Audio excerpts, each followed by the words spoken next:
Hello, unconventional founders, and welcome to The Founder's Truth, a conversation with Carlo Mahfouz and guests. Episode 10 continues with Dr. Cornelia Kawann, founder of Energy On and personal energy strategist, as we explore why space is the prerequisite for every transformation, the role of thinking in the age of AI, and what it takes to deploy an imperfect idea. Wow, I love this aspect of sharing energy. Yes, I really like it, and I like your three points. I just wanted to ask you about one thing that I see in a way is for many very important, and this is appreciation. And in a way, also in combination of being seen and acknowledged and and appreciated. So what do you think about this? I think I think appreciation and acknowledgement and validation is really important. I think it does give a certain level of comfort, for sure.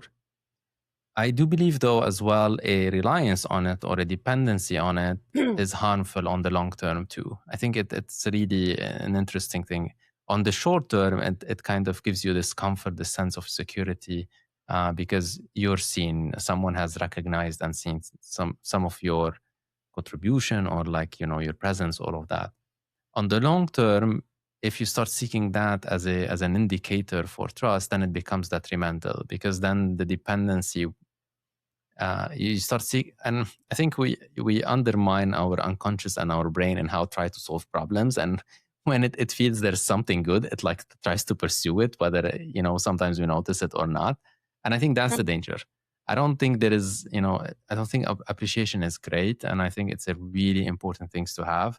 I think the only caveat there that I feel like sometimes end up becoming the whole solution is the dependency you have, and then you're always seeking validation, and then you're no longer able to trust or etc. if that doesn't exist. And not everyone is able to actually communicate appreciations the same way. I think communication is a really key here as well. Some people communicate it, through actions. Some people communicate it through words. Some people communicate it like different ways.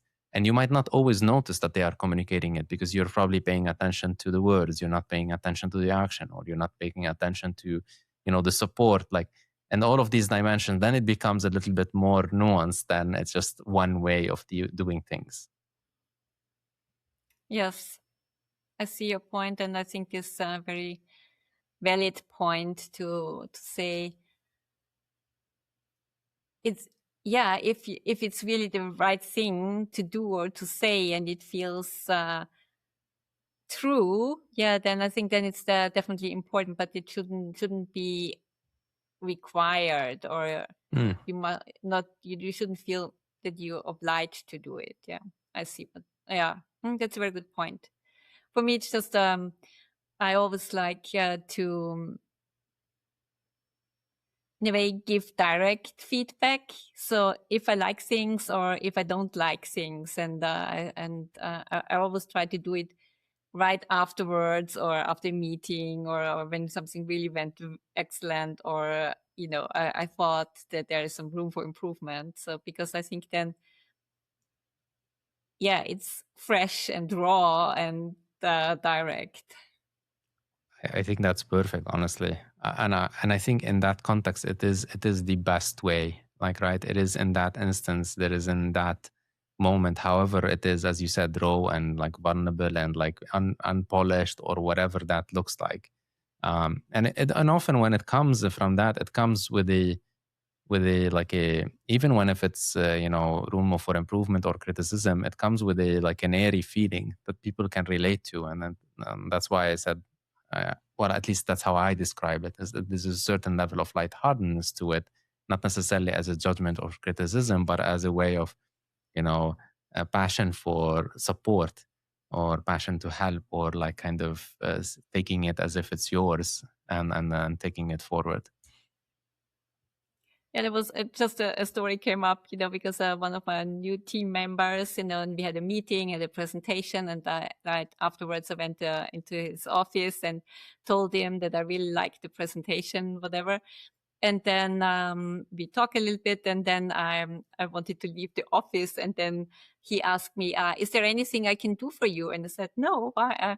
And then he asked me, did you just come for, over to tell me? Yeah. And then I said, yes, because he thought I'm telling him something before, and then I want something, right? Yeah, But it's a transaction. I didn't. So it was a surprise for him. Well, I think that's part of the problem, is that we've reduced almost all of these relationships to transactional ones, right? Because I think that's the danger, is when it's already assumed that it's been given to take something back, almost not understanding that by giving, something already has been kind of shared, and then that's plenty almost. So there is no need for a transaction to happen to validate it even further. Yeah. It's just about receiving. It's also about just receiving a compliment or whatever. Yeah. Just take it and enjoy it and think, yeah, it's true and I deserve it. I think it's also a process to get into that. I to that, at least even personally, I think receiving compliments is such a hard thing as well for a lot of people at this point. I mean, I've experienced it myself multiple times, and both how you respond, but at the same time, how do you capture it? Like, the more close you are, the harder it is for you to actually kind of take it in. You almost reject it to a certain extremes in some cases, rather than being able to be open to it. And such a sad reality that is when that happens in a way, and then a lot of room for that to change, hopefully, for many people as they recognize that in themselves. Yeah, I know. I spoke with a colleague in the corporate world, and then she told me that she has 2 CEOs, and she told me, and I was really kind of, wow, that's incredible. And she told me, if there's a male and a female CEO, and if she gets appreciation or thank you from the female CEO, she said, if you get it from the male CEO, it has more worth for her. And that was so incredible. The first thing, I was so impressed that she reflected on it, that she even noticed. And on the other side, it's not only receiving something, it still depends from whom you receive it, Absolutely. right? It has a different value. Mm-hmm. Yeah, I do. Well, I think this is the interesting part of how much there is things that are influencing the weight of what we receive, or how we operate, that we don't necessarily always pay attention to. Not all things are equal, by no means. And I think the worst part is that we believe that we are beyond the influence. I think this is the ego part of almost anyone. I am beyond influence. Yet everyone wants to influence everyone else. But when it comes to them, they don't want to be influenced. They're like, no, leave me alone. I'm beyond influence. I'm in control of everything. But that's such a sad thing too, because, imagine that you cannot be influenced. And the reality is, you're influenced all the time. You're influenced by the room, by the temperature, by the person, by you're influenced regardless whether you like it or not. That's the truth. But I think even the arrogance of assuming that you cannot be influenced, but you don't understand how bad that could be. Imagine you cannot be influenced by anything else. What does that mean? You're kind of a rigid box that never changes or evolves or anything else. I think that's a very, very sad reality. If anything, I think that's the kind of the recipe for depression and kind of burnout and everything else almost. Yeah, but I think what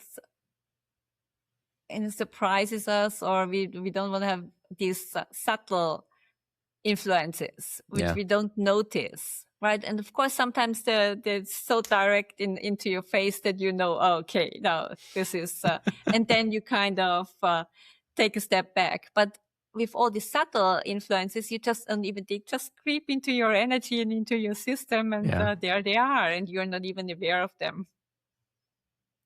Okay, so coming to your third book, right? Okay. It's The Culture of Why.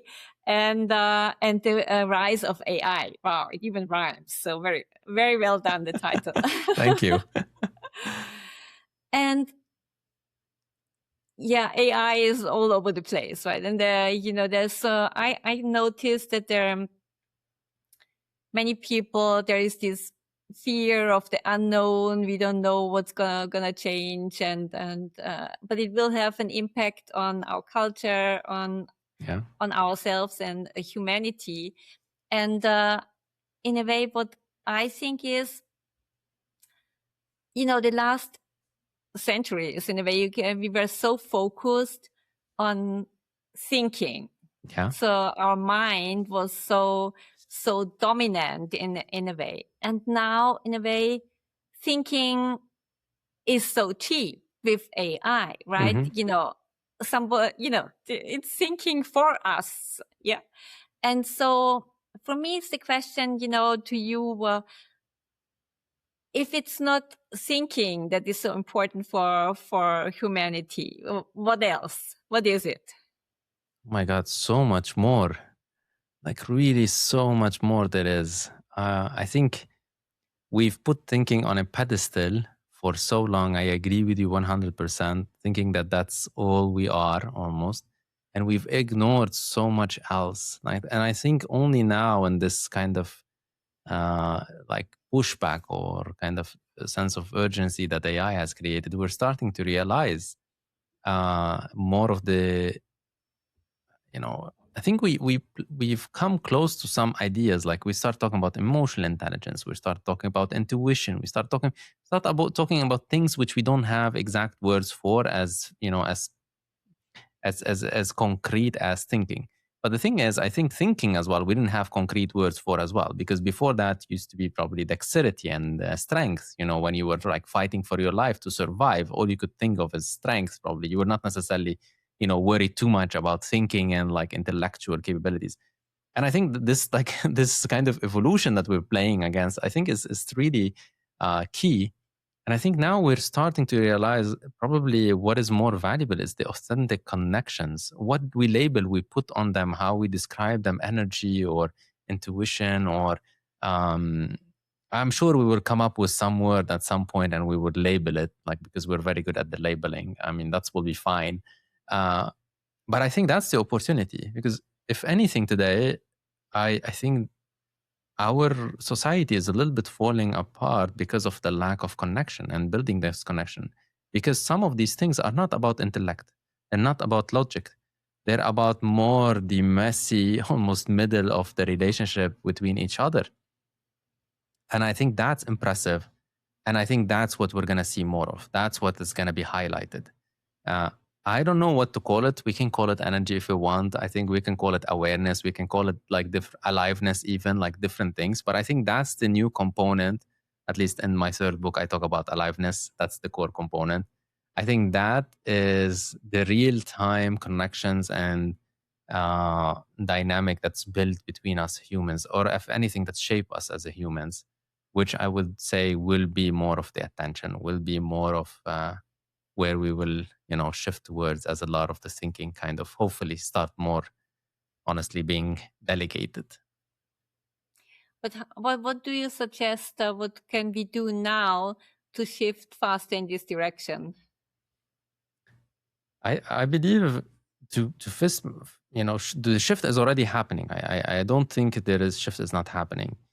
I believe as well. So, for example, like now, a lot of people are using AI for therapy. Like they're using it as a coach or asking it question or etc. But it's interesting what it's creating. So for some, it's creating the opposite relation. It's creating more dependency on the intellectual type of thinking, because that's where the security and safety. But for some, it's creating the complete opposite, which is, okay, there is this relationship of an unknown, of like a gap, of an ambiguous almost like thing that I cannot really touch and feel, but I can find extremely valuable in how I success and happiness and all of that. And I think that's one way. Like, I mean, use the technology. I'm not saying, use the technology being wary of what is happening, not necessarily being completely, married again and being dependent on the answers it gives, etc. But more so as a research partner, as a thinking partner in that sense, to clear up and create the bandwidth for you to not be in your thoughts. How many people today live 90% of their time in their thoughts? Like they're stuck in their thinking. And actually they use social media or other ways to distract themselves because they aren't stuck in your thinking. So, okay, great. You no longer have to have that burden. We have a solution for that. Like, right? Move that out of you. Like, right? Move it in the writing, move it in helping you to write your thoughts, put one note and let it continue the rest, read it through. Like, right? And slowly create that space. Because once you have that bandwidth, then you are able to, I don't think anyone can change or move if they don't have space and bandwidth. And I think that's why it's important. If I've learned anything from organizational change and across the board with organizations or people, the foundation to anything to move or shift is space. If you don't have that, if you're like in, let's say, back-to-back meetings and operation all day long, you literally have no space to do anything else. No matter how much intellectually you say, I want to change, or I want to adopt this technology, or I want to do this, or I want to innovate, or I want to whatever.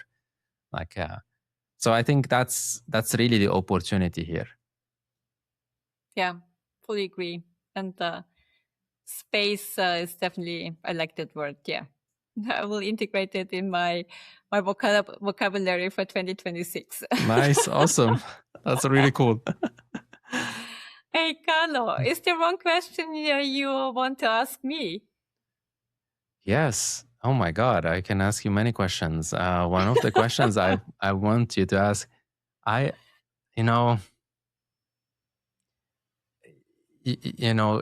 think from where you sit today and what you've seen in different organizations and people, and even in society as a whole, and your work across more like global initiatives, I would say, I do believe there is a shift that's happening today in this conversation between, as you said, individual and team, but between like the nationalism or the globalization, between the person or the entity, the country, etc., and the global as a whole.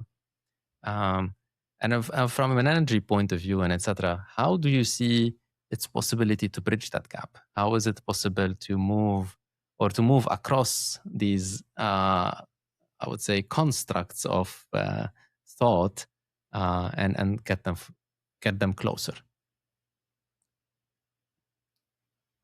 Maybe I didn't understand the question, but what do you want to get closer?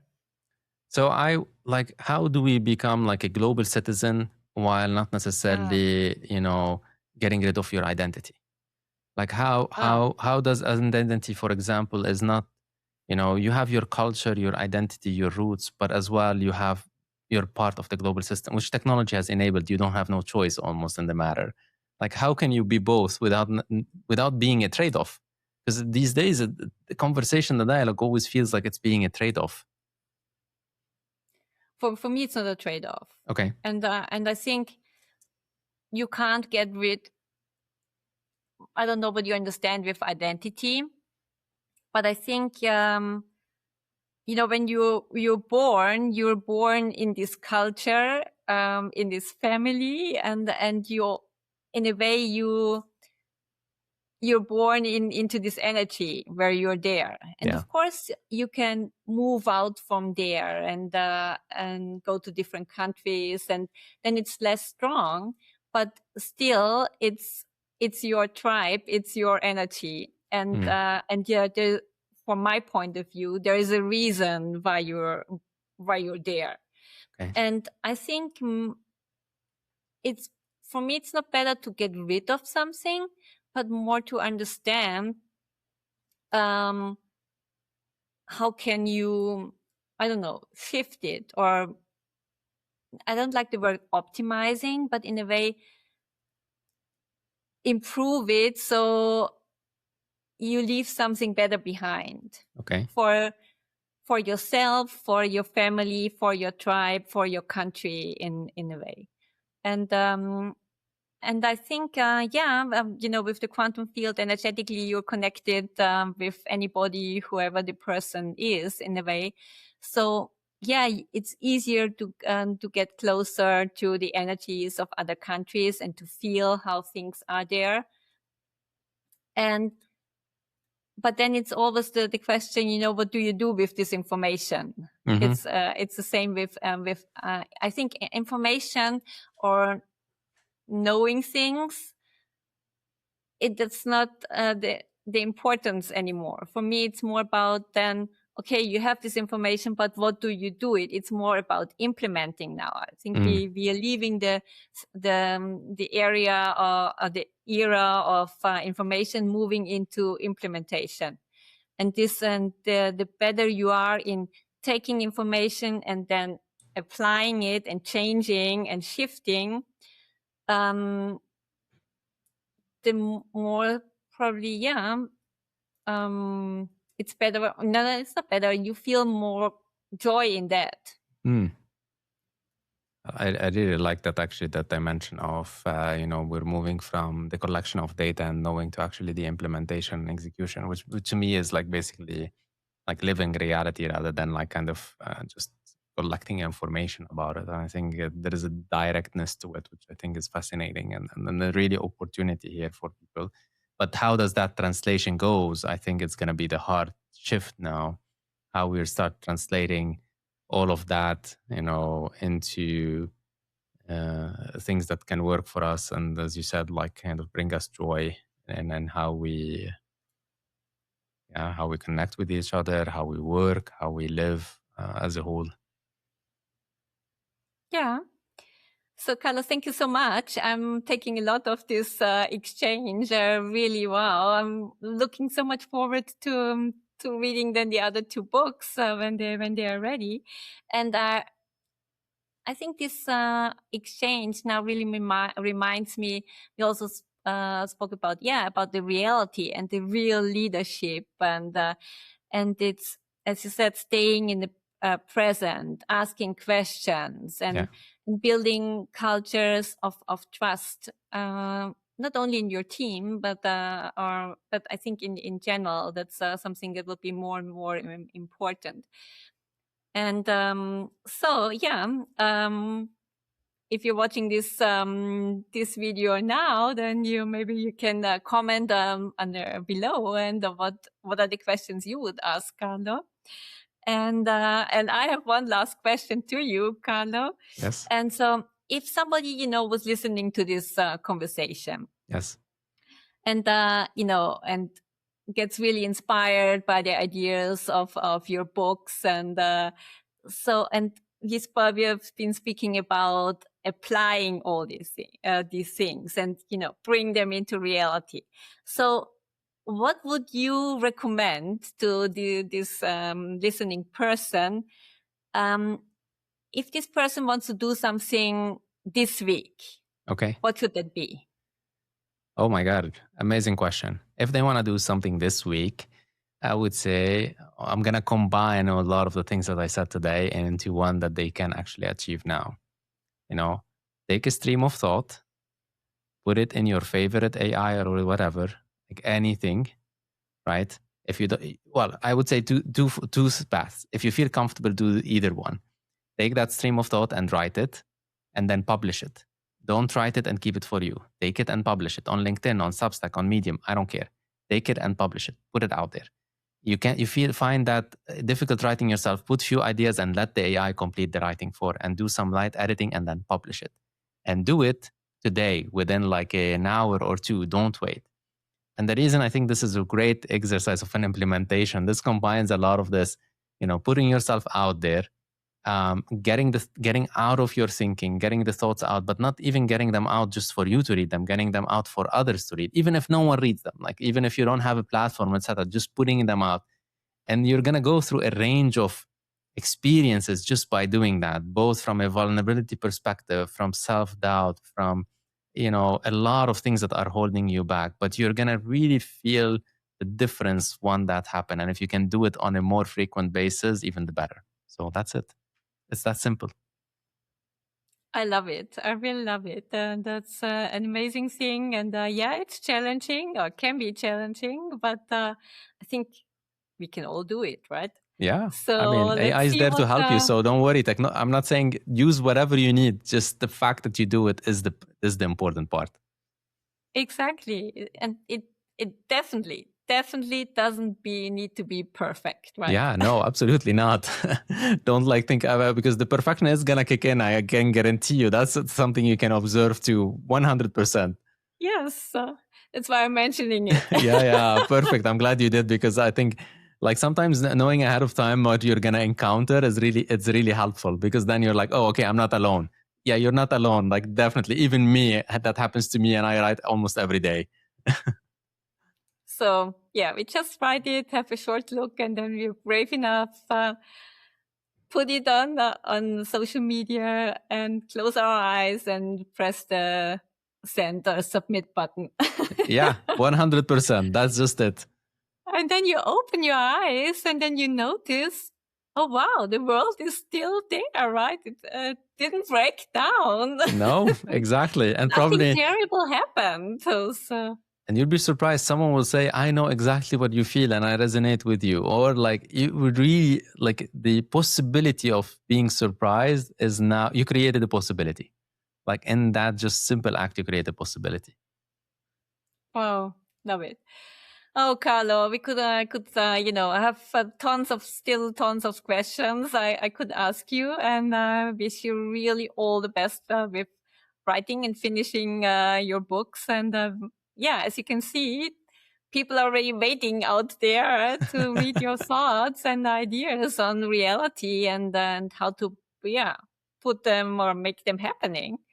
So I really appreciate your time. Really enjoyed it, and talk to you soon. And energy on. Absolutely. Thank you so much, Corina. I love it. Energy on. Definitely the energy was on across the board. So I really appreciate the dialogue and what you brought into this conversation. Thank you so much for listening to The Founder's Truth, a space for opening your mind to new possibilities and thinking.